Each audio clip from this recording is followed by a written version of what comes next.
mga kababayan, welcome back sa aking YouTube channel. So for today's video mga kababayan ay magbibigay tayo ng good news sa lahat ng mga kababayan ko dito sa UAE. So kung bago ka pa lang dito sa aking channel ay welcome ko po. Please don't forget to like, subscribe at pinutin yung bell button below para sa tuwing mag-upload ako ng mga bagong videos ko ay lagi kang updated. So please keep on watching.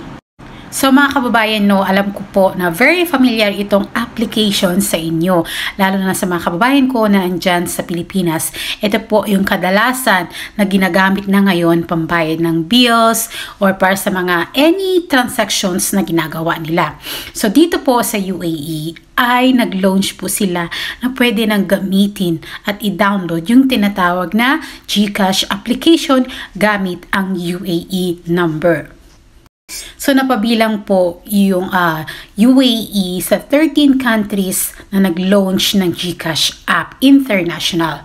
So that means pwede na tayong mag-download ng GCash app dito sa UAE. Pero bago ang lahat, ano nga ba ang ibig sabihin ng GCash? So, ang GCash po ay isa po itong mobile wallet na kung saan pwede mong gamitin anywhere and anytime para magbayad kayo ng iyong mga bills. Gumawa kayo ng any transactions gamit ang iyong GCash wallet, GCash app.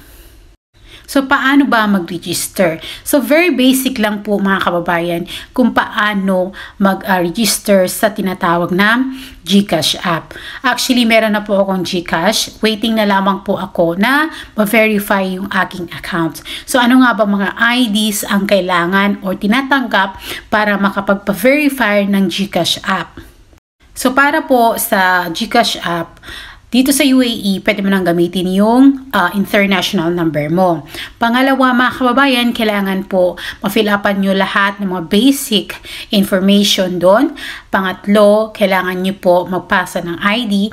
So, ang ID po na tinatanggap nila is mga Philippine IDs.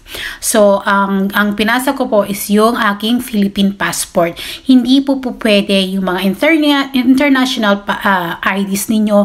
Like dito sa UAE, meron tayong tinatawag na ICAMA or Emirates ID. Hindi po pwede. Ang tinatanggap lamang po ng GCash app para makapagpa-verify kayo ay yung mga Philippine IDs. So, kung mayroon kayong mga Philippine IDs, aside from your passport, mga kababayan, ay yun po yung gamitin ninyo.